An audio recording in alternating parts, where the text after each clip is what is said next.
We are committed to creating a safe and supportive space for our guests and listeners, and to provide information and tools that will help our listeners understand, manage, and overcome trauma. We understand that the healing journey can bring up challenging emotions. Therefore, we want to warn our audience that certain episodes may contain discussions or stories that could be triggering for some individuals. The content of the podcast is for educational and informative purposes only, and we encourage you to practice self-care and discretion while listening, and to reach out to a trusted support system or professional if you feel overwhelmed and need help on your healing journey. Hello, and welcome to today's episode of Healing and Growing Hand in Hand podcast.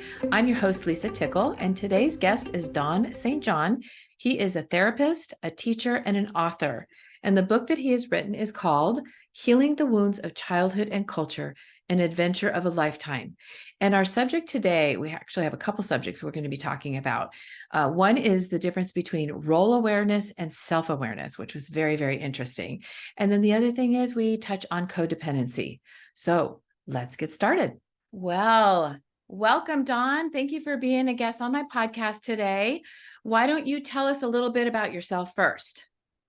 Okay. Well, first, thank you for having me. I'm looking forward to this conversation. I love the work you're doing. I think the world needs so much more of this kind of education. So I appreciate that, Lisa. Thank you. And I was born in the middle of World War II. My father was shipped overseas to the war just before I was born. I almost died at birth, so that was the first major trauma.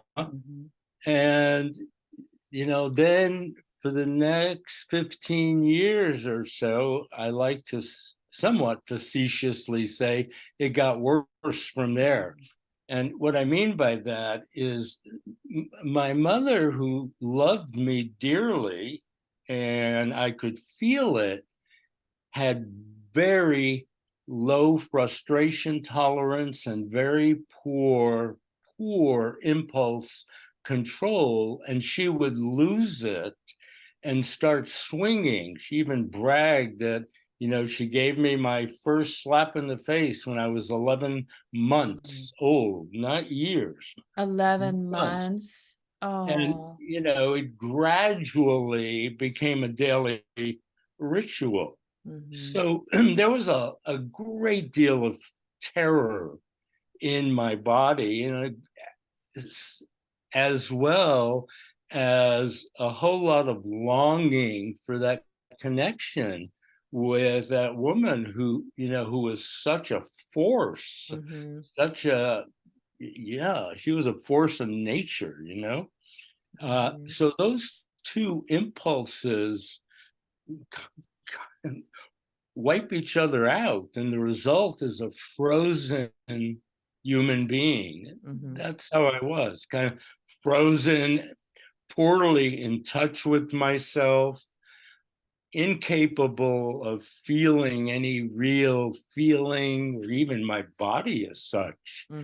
So, and one day I was around 20 years old. I realized I needed help. I was drinking and fighting and, not going anywhere in particular, and went in to see a therapist. And that was about 60 years ago.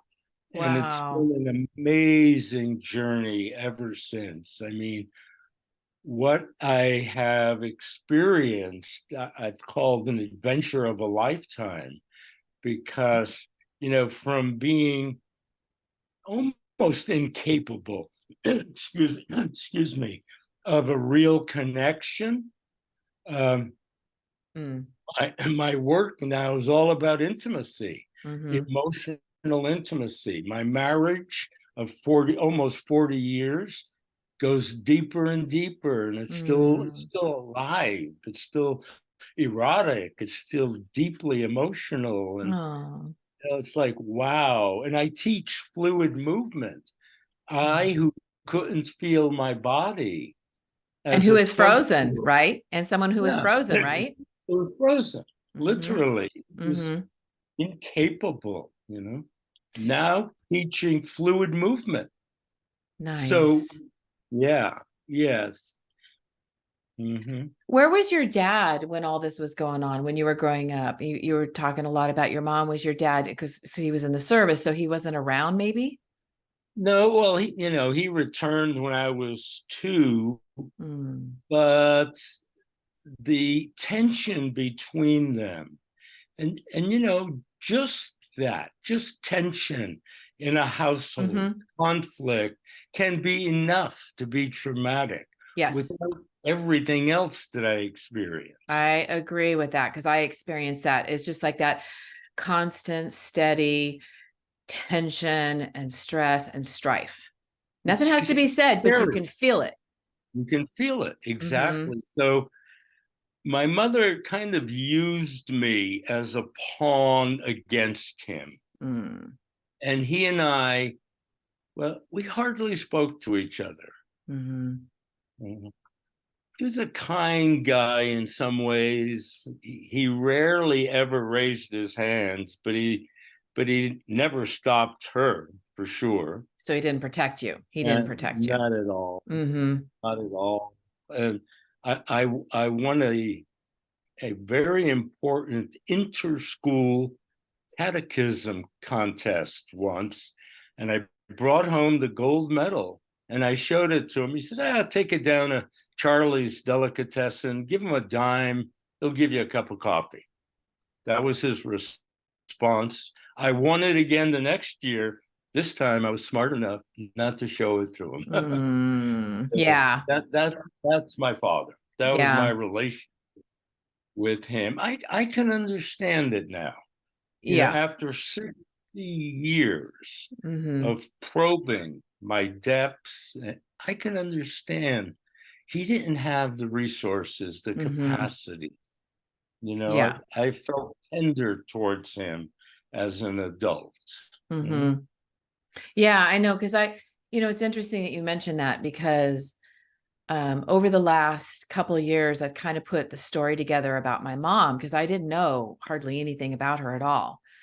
And it was really sad what I discovered about her life. And really gave me some empathy for sure for her because both my parents were raised in very abusive homes. My father left home when he was 14 because his father was so abusive. Um, but I didn't really know my mom's history, and it absolutely took my breath away when I first realized the whole kind of story. And then Mm-hmm. it brought tears to my eyes and I cried for her. And certainly have empathy and understanding. And what that understanding helped me to realize is that, and this sounds kind of crazy because all my life I heard, oh, the abuse was not your fault. It wasn't your fault. But I finally got it.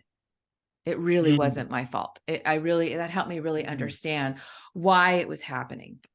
That's profound. And I think it's such an important part of the healing journey when you can arrive at that understanding, when you can feel empathy, when you can realize it wasn't your fault. You Mm-hmm. know, children conclude that it's their fault, Absolutely. that they deserve what they're receiving. And it's obviously it isn't. Right. You just got to get it from here to here, to Yeah. really understand it. And it was a big aha moment for me. And it was empowering as well, and it kind of, once I realized that, it kind of opened the door to a lot of stuff for me, a lot more healing, and a lot more understanding.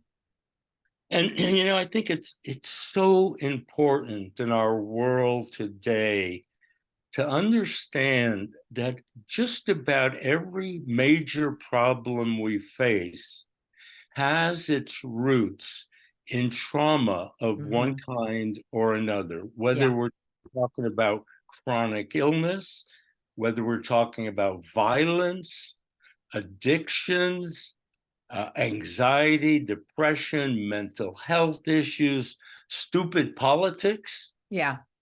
All, Mm-hmm. all of that is rooted in trauma. Mm-hmm. And, and all too often people believe they had a quote unquote normal household without any trauma, even though one parent may have been an alcoholic, Mm-hmm. or their parents didn't like each other very much, or that there was tension always in the air. Mm-hmm. You can go on Yeah. to these examples of what would be traumatic for a Right. child, Right. what would keep them from filling out their resources and capacities. So, Mm-hmm. yeah. Yeah, because it's hard for, and it made me think about people don't realize that what trauma can be, right, for a child. And you don't even like it could be a parent is sick, it could be a brother or a sibling is sick, and has health issues. It can be the violence, it can be so much, and it has So a much. traumatic effect. And as a, you can't expect a child to understand that. Us as adults have a hard time wrapping our head around some of this stuff, right? Right, exactly. Excuse me. And trying to understand. And so we can't expect a child to at all. And and when a child isn't supported and supported through that trauma, because I've had guests on here who's had wonderful support system that helped them through it, and they came out of it really well, and it didn't have a profound effect for them. But for those of us who didn't have that, it's we come to conclusions in our head that are so far from the truth, but it becomes our truth. Exactly. And there's one more thing, that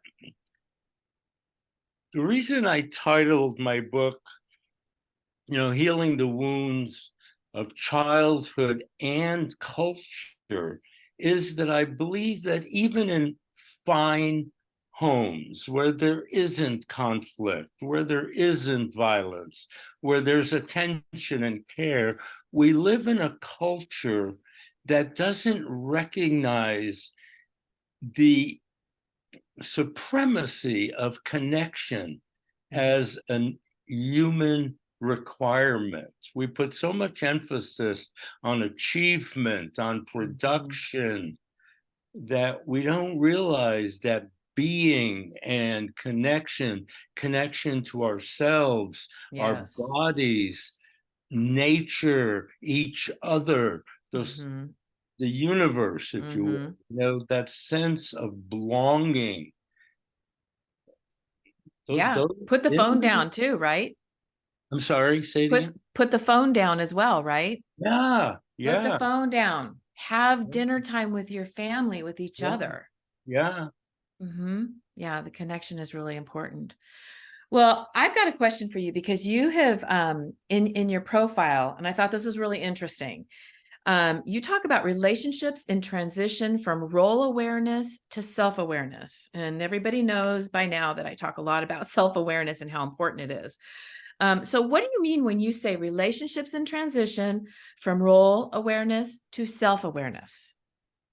I'll tell you a little story here.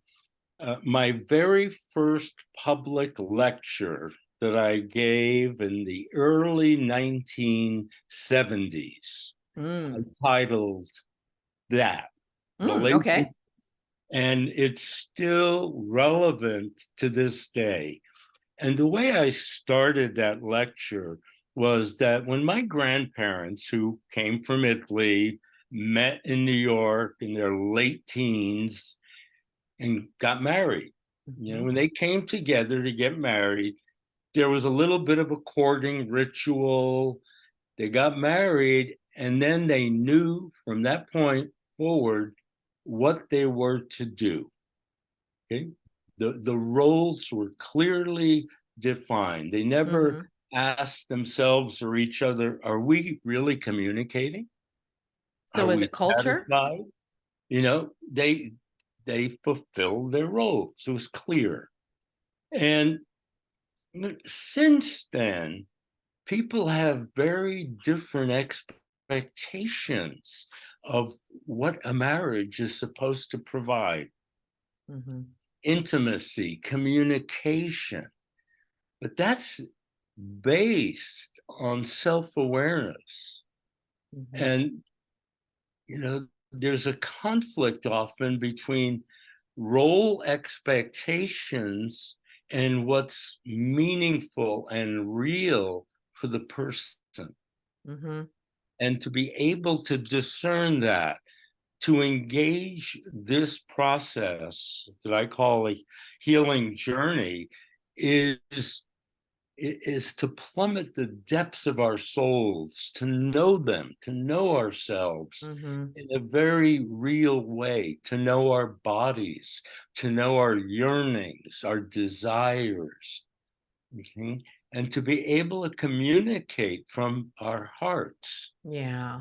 And I think one of the keys to a successful marriage is developing. I use that word deliberately because it takes time, it takes practice to communicate directly from the heart. Mm-hmm. To be able to say, this is who I am. This is what I want. This is how I feel. This is what I need. This is important, Mm-hmm. without all the persona, the outer garments, if you will, being in the way. And when they are, that communication is so much less satisfying. Mm-hmm. Someone is speaking to you from the heart, there's a vibration, Mm-hmm. touches yours.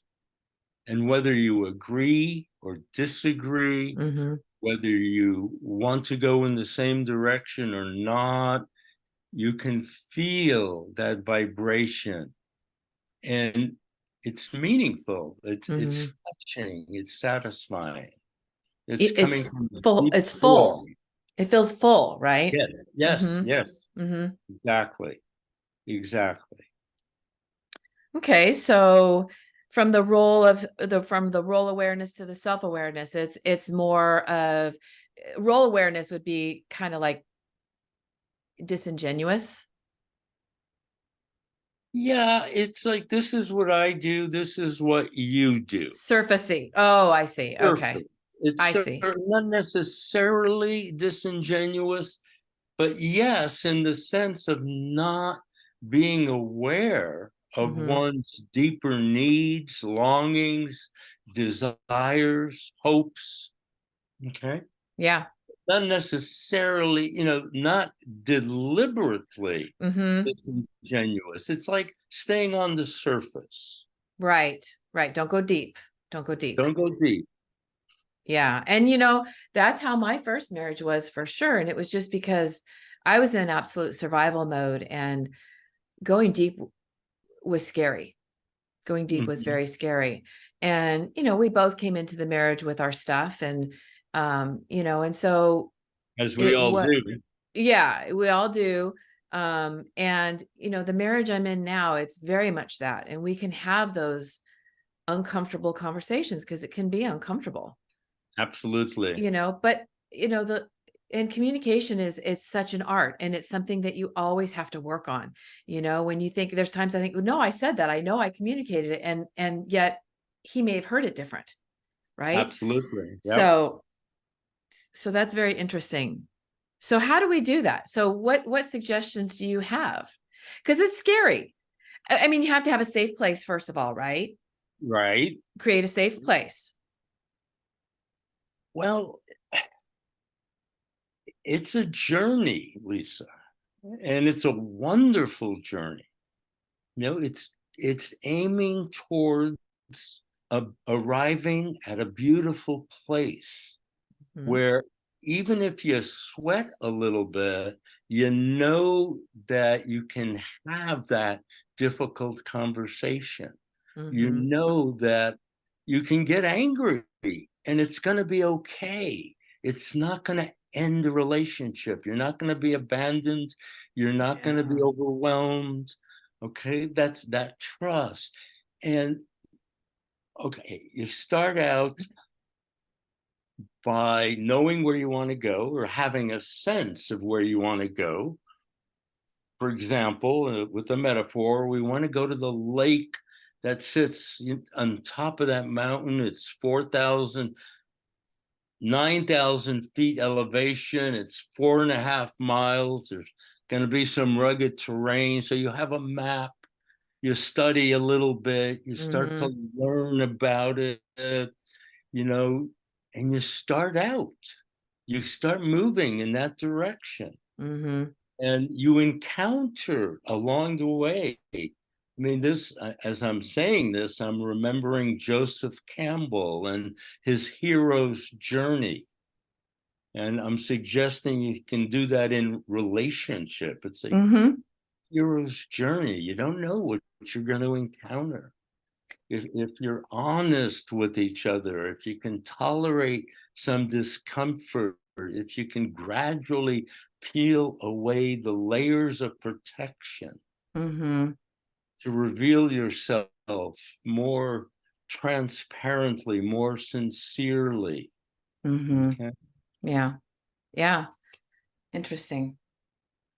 Yeah. Because as you're saying this, I'm thinking about, I'm thinking about like my first marriage, and, I knew what I wanted, but you know what? I don't know if I ever expressed that, even the basics. Right.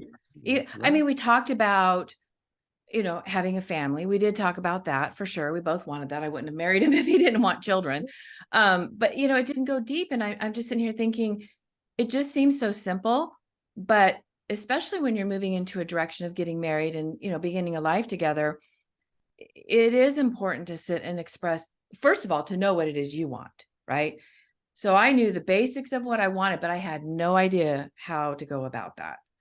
And so that's interesting that you would, first you have to sit with yourself and you have to understand what it is you want, and then expressing that.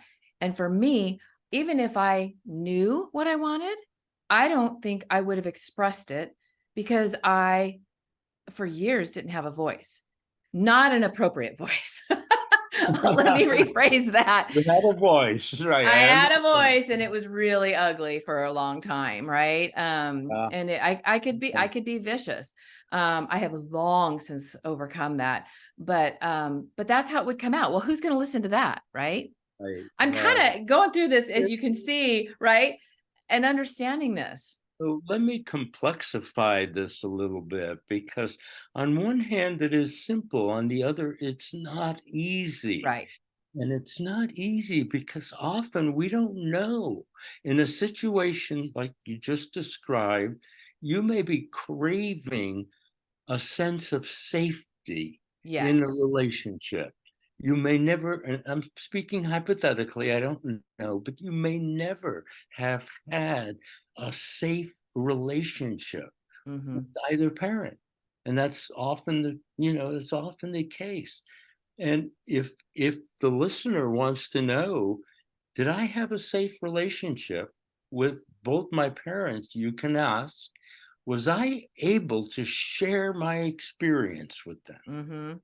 Could I be transparent with them? Could I be real with them?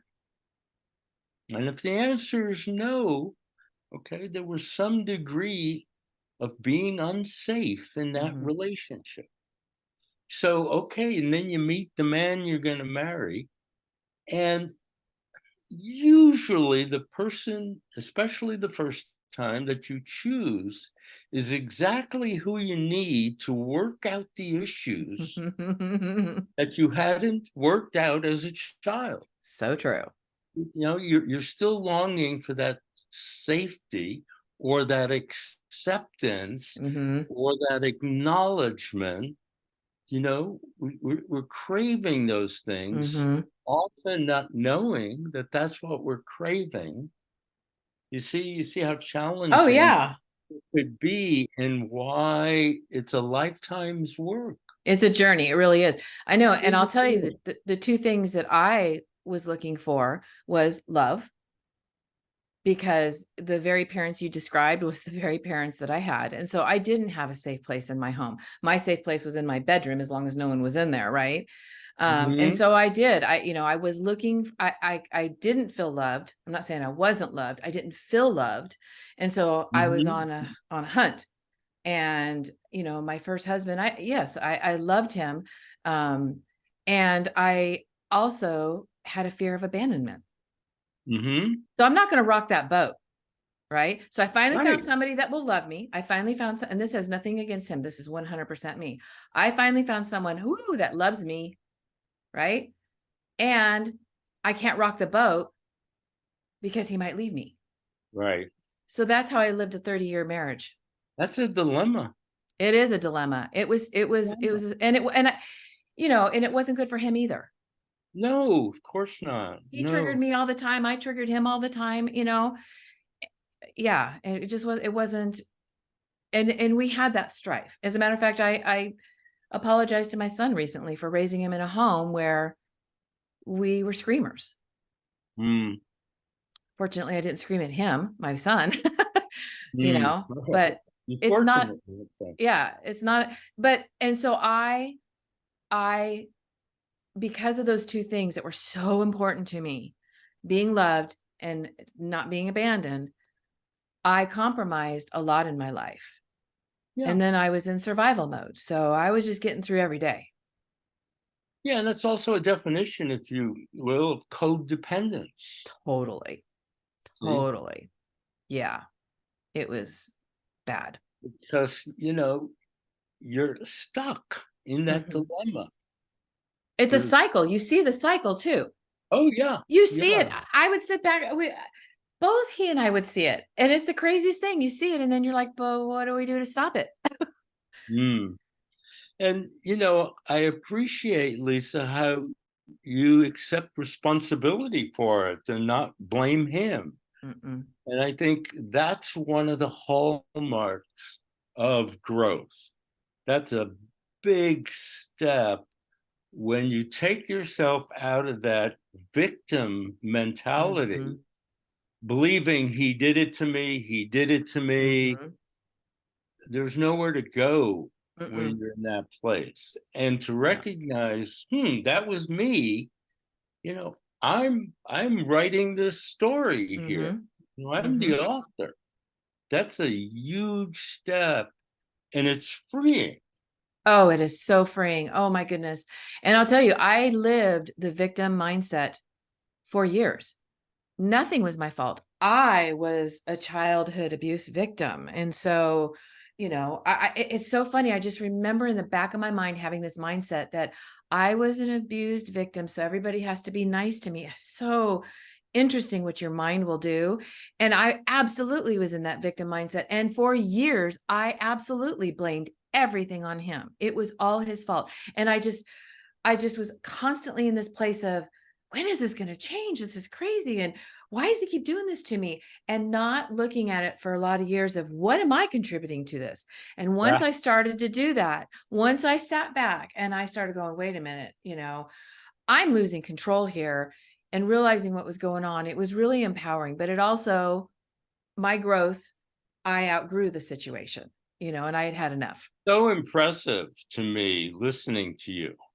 Oh, You thank you. really, yeah, you really made such huge changes. Mm-hmm. We're talking 180 here.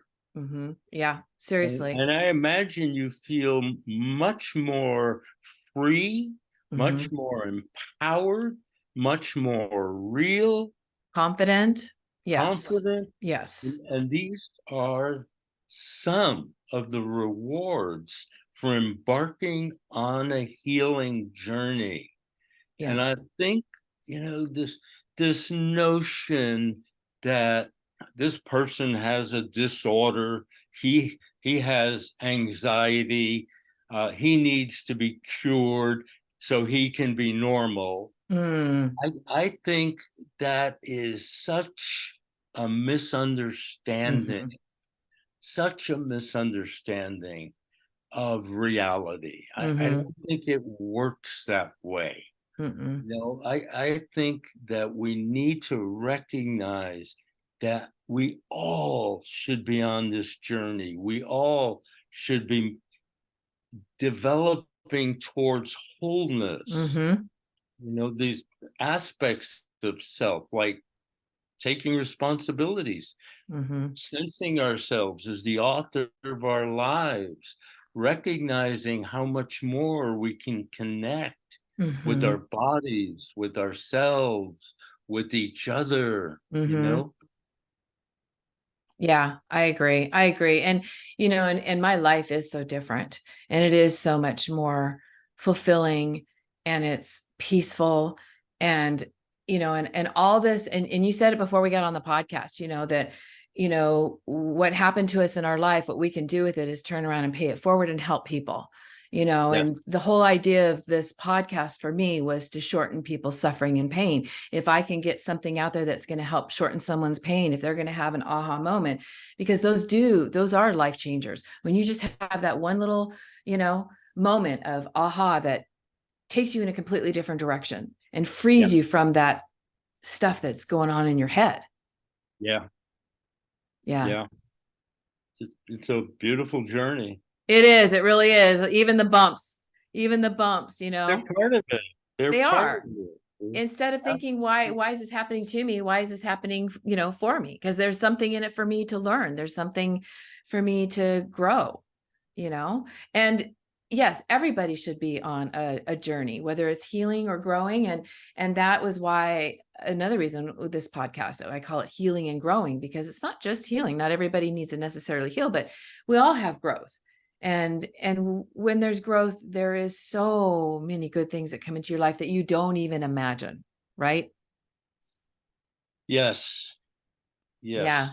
It's for me, it's a journey towards wholeness. Yes. And it's not a static destination. I don't believe, we wake up one day and say, "Oh, I'm whole now. That's it." All right. I think it's a continuous process. I don't know what's next. Right. That's Right. part of what makes it Mhm. exciting. I don't know what's coming next, It can but I be want to scary, move but it can be scary. yeah. Yeah. Yeah. So I wanted to touch on a little bit because on your profile too, and we kind of touched on a little bit about codependency. So I described a perfect example of a codependent relationship, right? Uh-huh. What are some steps? Okay, so first of all, it's got to be self-awareness, right? So give some I guess not examples, but ideas of more ideas of codependency. And then what would be the next step to help someone work through that? Because in my case, we ended up going our separate ways. That's not always the right thing to do. And that's not always the answer. So what do you suggest? Okay, let me start with the model. Hmm? And I won't go into all the details. I've got a chapter in my book where I talk about water and coherence. And let me give you a model. Okay. That is a situation where local freedom or local autonomy and global cohesion are both maximized. Now, let me give you an example of that. If we look at the structure of the human body and say, if I were to create it ideally, speaking of the muscles, bones, and joints, Mm-hmm. what would it be? Okay. And what it would be is every joint, let's take the shoulder joint. Every joint would be free to do what it's designed to do. All the movements that it's designed to make, it Mm-hmm. would be able to freely make. And simultaneously be in complete coordination or cohesion with all the other joints in the body, Mm. with the rest of the body. Okay. Let's take this to relationship, where two people would be optimally feel completely free and completely connected to each other. Codependence is a situation where they're connected to each other, but they're not free. They don't feel Yes. free.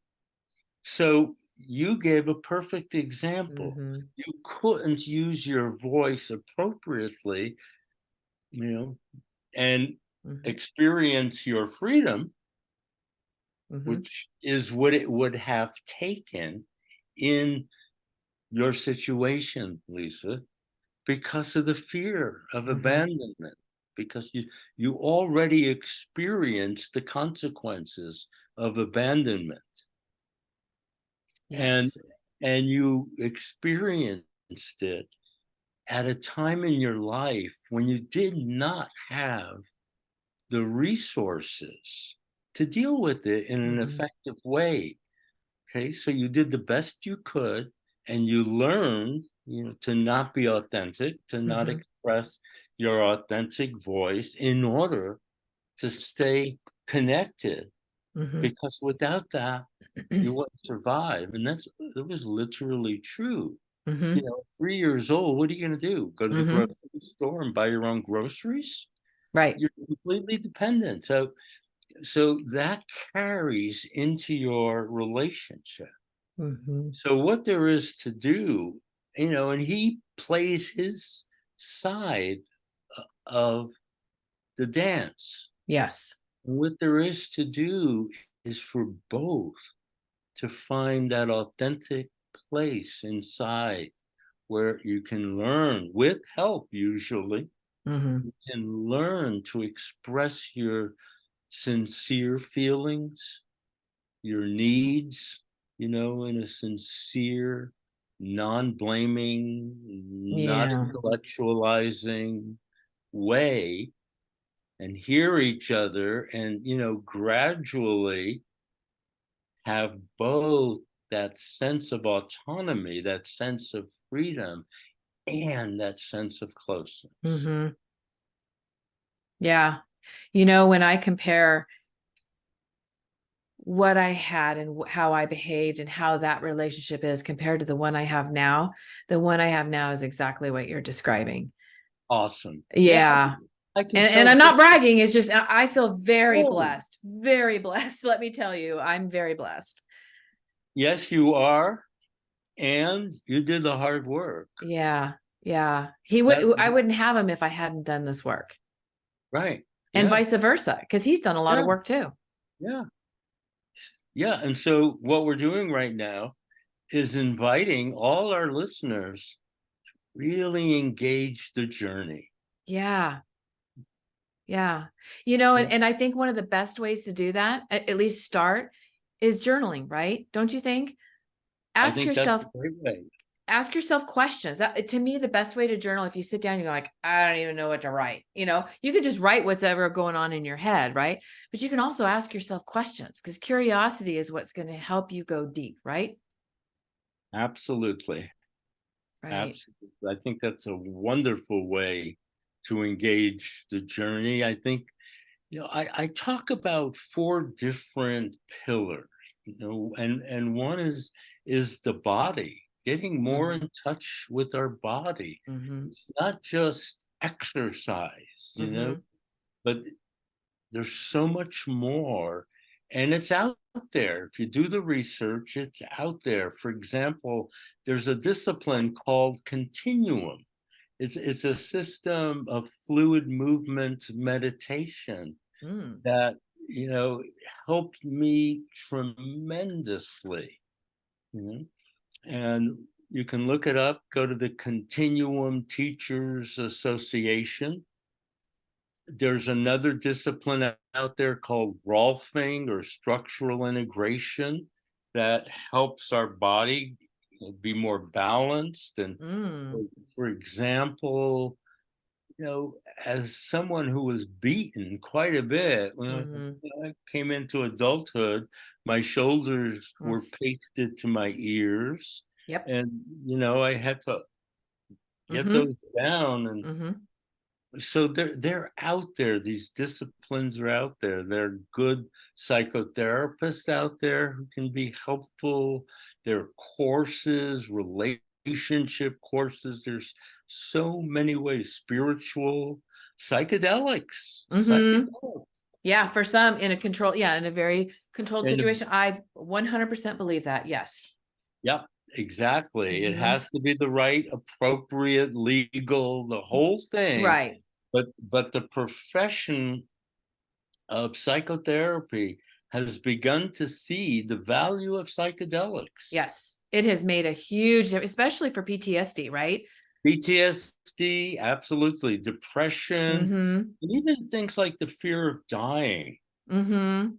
So, yeah, there's so much out there There's so that, much more out there now than there was for us, wasn't there?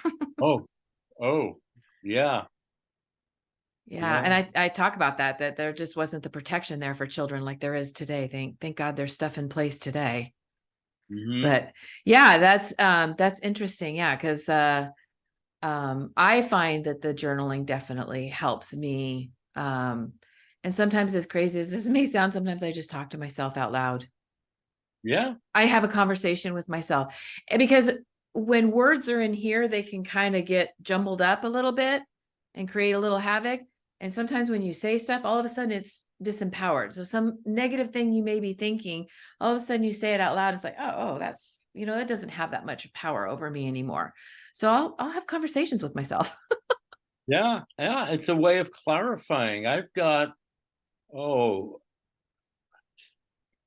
I must have 2 dozen journals, that I filled over years.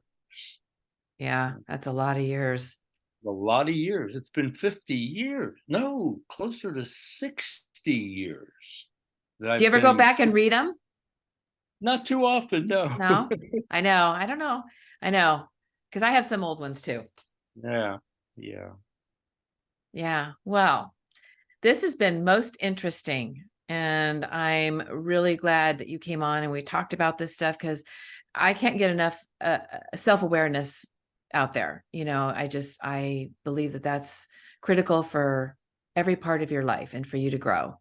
And so thank you so much for explaining all that and the great example and talk about codependency because for me, I didn't even realize I was so sucked into it. I didn't even realize it.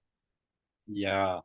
And when you talk about self-awareness, I think it's important for people to realize that yes, they may encounter aspects of themselves that aren't very pretty Yeah. and they may not like, but underneath that, they're going to find gold. Yes. Yes. They will find gold if Yes. they And keep looking. give yourself grace. Give yourself some grace because we can be And forgiveness. yes, we can be so hard on ourselves because that's something that I'm still working on is forgiving myself for my behavior when I was in survival mode. Sure, sure. You do things in survival mode you don't do outside of survival mode. So I'm still working on that. Simple as that. True. Mm-hmm. Mm-hmm. Yeah. And it's okay. I'm also learning not to overthink because I could take something and think it for days, something that I've done, and I could think it over and over, and I'm stopping that as well. So it's a journey for sure. It's a journey for sure. Well, thank you again, Dawn. This has been great. I appreciate everything. Can you let everybody know if they wanted to reach out to you, how they could get a hold of you? Yes, they can email me at Don, DON, at ST dash JON.com. No Okay. H. No H. Okay. And they can also get to me through my book, Healing the Wounds of Childhood and Culture, An Adventure of a Lifetime. Excellent. Well, we'll have all those links so everybody can get a hold of you. And if they want to get your book, they'll be able to do that as well. So thank you so much. And thank you for sharing your story. I Welcome. know it's not always easy, but it's especially with men, it's really helpful to get those stories out there in the connection. Thank you. I enjoyed it. Thank you.